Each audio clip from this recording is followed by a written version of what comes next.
Assalamu alaikum and very warm good morning to all. Welcome back students. Welcome back to all in my channel. Today we are going to continue 4th standard 11 subject economics chapter number 6 market. Today's topic is perfect competition and second topic is characteristics of perfect competition. This is very important point for examination. So concentrate here and let's start with perfect competition. This is the third part of this chapter. So let's continue.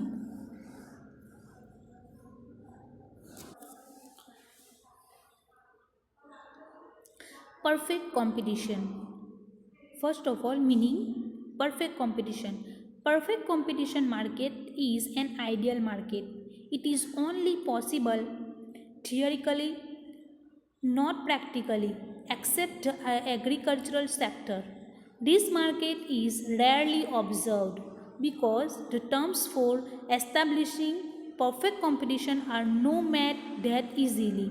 In economics, the study of perfect competition is very important as these help in understanding the characteristics and behavior of other market based on monopoly, monopolistic competition and oligopoly.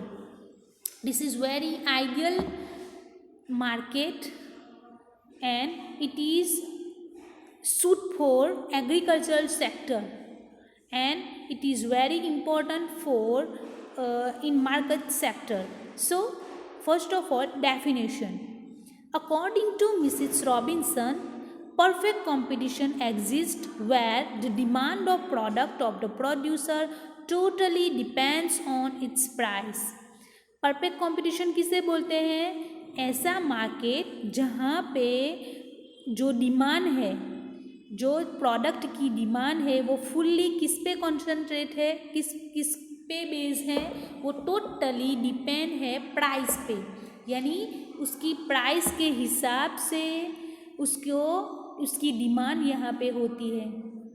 यानी competition market में एक ही production के एक से ज़्यादा sellers available होते हैं जिसके थ्रू मार्केट में एक कंपटीशन बनता है और उनके कैरेक्टरिस्टिक्स भी सेम होते हैं। यानी वहाँ पे जो बायर्स है उसे डिसाइड सिर्फ इतना करना पड़ता है कि जिसकी प्राइस यहाँ पे कम होती है उसको वो ज़्यादा से ज़्यादा वहाँ पे उसे डिमांड करता है।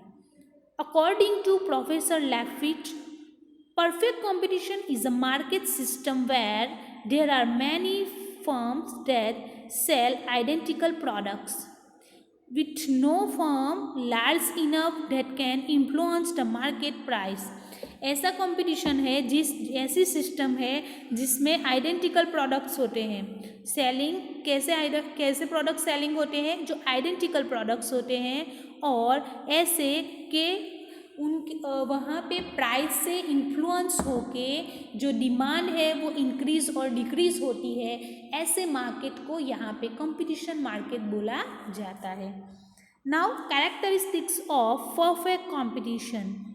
First one, numerous buyers and sellers, यानी unlimited buyers and unlimited sellers. This market has large number of buyers and sellers. Of these numerous sellers, a single seller is a very small part of the market, due to which he cannot control or monopolize the wholesale market, neither can he influence the market price. ऐसा market है जहाँ पे monopoly यानी कोई एक ही producer का market पे demand, market में एक ही प्रोड्यूसर होता है, एक ही प्रोड्यूसर की चीज़ें होती हैं। ऐसा मार्केट जहाँ पे नहीं होता उसे कंपटीशन मार्केट बोला जाता है। और जहाँ पे ज़्यादा से ज़्यादा प्राइस से इन्फ्लुएंस होता है उसे यहाँ पे कंपटीशन मार्केट बोला जाता है। For example, in a wheat farm, the increase or decrease in production of a single farm will not affect the total production of the wheat. Thus, being a very small part of the market, the seller cannot influence the market price.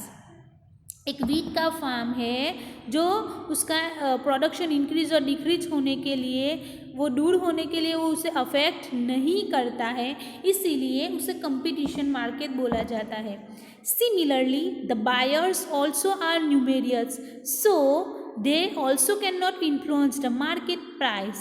Therefore, here the market price depends only on the factors like demand and supply. Buyers भी यहाँ पे unlimited होती है, यानी उनकी price के influence होने की वजह से उनको उनका यहाँ पे कोई इन्फ्लुएंस नहीं बनता, इसीलिए उसे यहाँ पे न्यूमेरियस बायर्स और सेलर्स होने की वजह से उसे परफेक्ट कंपटीशन मार्केट बोला जाता है। आपको एक एग्जांपल दूँ तो आप जो स्नैक यूज़ करते हैं, जैसे कि नाउअडेज कौन कौन से स्नैक अवेलेबल है मार्केट में, जैसे कि जो बालाजी वेफर्स हैं, उसके साथ बहुत सारे ऐसे वेफर्स है, कुरकुरे वेफर्स, यानी ये सारे जो वेफर्स है उनकी प्राइस सिमिलर होती है। यहाँ पे सिर्फ हमें डिसाइड ये करना पड़ता है कि हमें कौन सी प्रोडक्ट यहाँ पे यूज़ करनी है। दैट मीन्स उनकी प्रोडक्ट से लेके, उनकी साइज़ से लेके, उनके वेट से लेके सब वहाँ पे सिमिलर होता है, और इसके बाद जो बायर्स होते हैं उनको यहाँ पे एक सिलेक्शन बनाना है कि उनको कौन सी चीज़ मार्केट में से परचेज करनी है। Now second number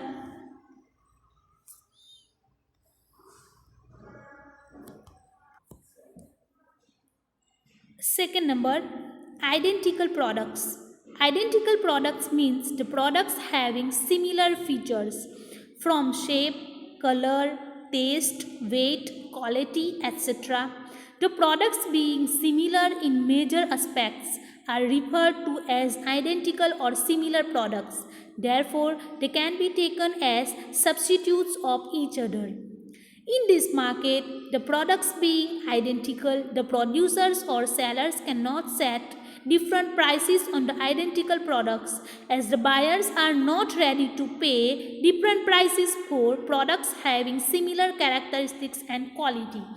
identical products that means ऐसे प्रोडक्ट की जिनके कैरेक्टरिस्टिक्स कलर से लेके उनके वेट, उनकी प्राइस, क्वालिटी, टेस्ट, शेप सब एक जैसा होता है, तो कोई सेलर्स उसकी प्राइस ज़्यादा रखेगा तो बायर्स उसे एक्सेप्ट नहीं करेंगे, उसे डिमांड नहीं करेंगे, यानी वो प्रोडक्ट्स आइडेंटिकल एकदम परफेक्ट वहाँ पे बन के हमें मिलता है, उसमें कोई ऐसी चीज़ नहीं होती जिसे हमें एक के साथ दूसरा हम लेंगे तो उसमें वो चीज़ कम होगी। जैसे कि आप बहुत सारी बिस्किट्स यहाँ पे यूज़ करते हैं तो सभी उनके नाम चेंज होते हैं, बट उनका टेस्ट वो इक्वली बनता है।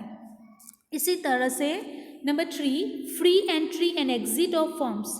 Here there is no restriction on the entry or exit of the firms. When the firms are gaining abnormal profits, newer firms are free to enter the market, and similarly when the firms are suffering from abnormal losses, they are free to exit the market.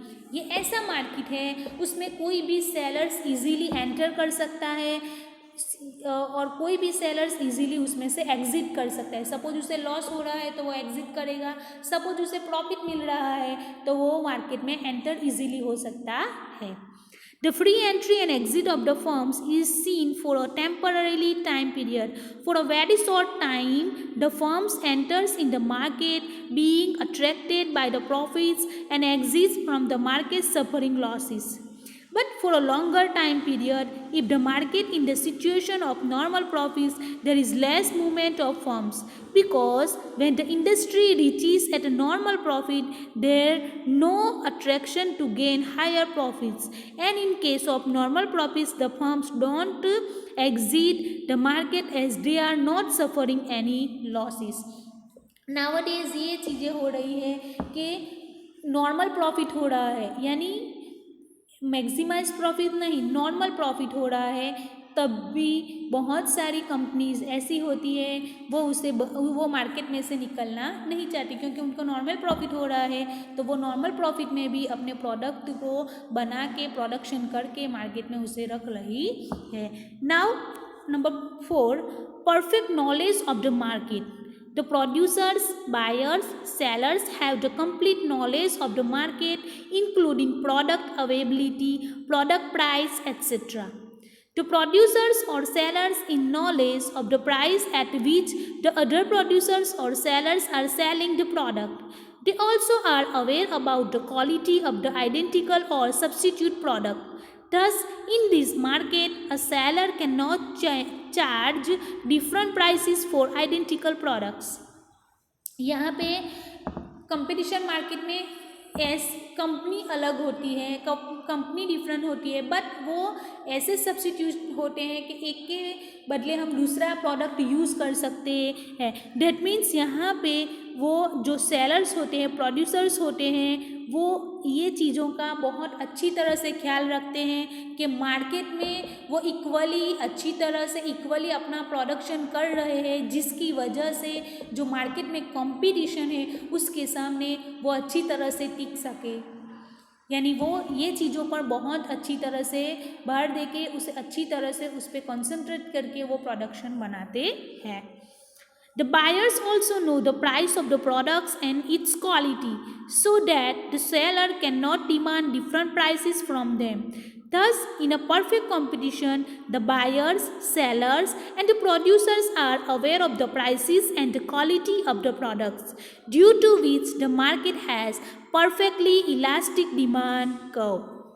यानी ये competition में एक point का competition बनता है, इसीलिए सभी चीज़ों का अच्छी तरह से अवेयरनेस रखना बनता है प्रोड्यूसर के लिए और सेलर्स के लिए, क्योंकि और ऑल्सो बायर्स के लिए, क्योंकि वो अच्छी तरह से उसके नॉलेज होने की वजह से एक के सब्स्टिट्यूट में दूसरी प्रोडक्ट को वो यूज कर सके, प्रोडक्ट के सामने वो टिक सके.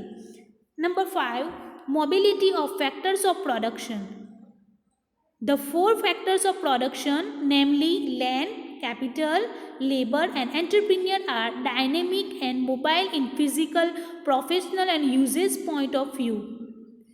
आप सब जानते हैं फैक्टर्स ऑफ प्रोडक्शन कौन कौन से हैं? Land, labour, capital and entrepreneur. तो यहाँ पे परफेक्ट कंपटीशन में वो बहुत अच्छी तरह से मोबिलिटी का कैरेक्टरिस्टिक्स यहाँ पे अवेलेबल होता है. मोबिलिटी यानी ये मार्केट अच्छी तरह से आप ट्रांसफ़र कर सकते हैं, उसको अच्छी तरह से वो ट्रांसफरेबल है, यानी एक जगह एक प्लेस से दूसरे प्लेस पर वो ट्रांसफरेबल बनता है, इसीलिए उसे मोबिलिटी भी फैक्टर्स ऑफ प्रोडक्शन की मोबिलिटी ये मार्केट के लिए इजीली है. In perfect competition, the price is same for identical products. Similarly, the price compensation of the factors remains same. The refrain from shifting of compensation from low to high due to dynamic and mobile nature of the production equipment. The firms are uniformly compensated. That means factors of production उनकी जो price है वो similar होने की वजह से easily जो factors of production का जो मोबिलिटी का यहाँ पे एक कैरेक्टरिस्टिक्स है वो यहाँ पे अवेलेबल बनता है. Now number 6, no transportation expenses. There are numerous buyers and sellers in perfect competition. The expenses of transportation are nominal as compared to the total expense, so are not counted. Thus, considering the transportation expense to be zero, make this an important characteristics of the perfect competition. उसका 6 number का characteristics है, यहाँ पे जो transportation expense है वो यहाँ पे ज़ीरो बनता है, क्योंकि यहाँ पे कंपटीशन बहुत हाई लेवल पर होता है, इसीलिए बायर्स न्यूमेरियस बायर्स होते हैं और सेलर्स होते हैं, इसीलिए ज़्यादा से ज़्यादा हमें ट्रांसपोर्टेशन एक्सपेंस करना पड़ता नहीं है. वो मार्केट में इजीली अवेलेबल होता है, जो हमारे नज़दीक में होता है उसे हम अच्छी तरह से उसे यूज़ कर सकते हैं. जैसे कि हम प्रोड्यूसर से तो हमें बेचने के लिए मार्केट मिल जाएगा, हम बायर से तो हमें वो चीज़ यूज़ करने के लिए इजीली अवेलेबल मिल जाएगी. तो यहाँ पे हमने आज डेफिनेशन देखी कंपटीशन मार्केट की और characteristics of perfect competition market देखा. तो इसे आप अच्छी तरह से समझना है और नोटबुक में लिखना है। इंशाल्लाह I will explain next topic in my next video. Till then be safe at home, concentrate on study. Assalamu alaikum.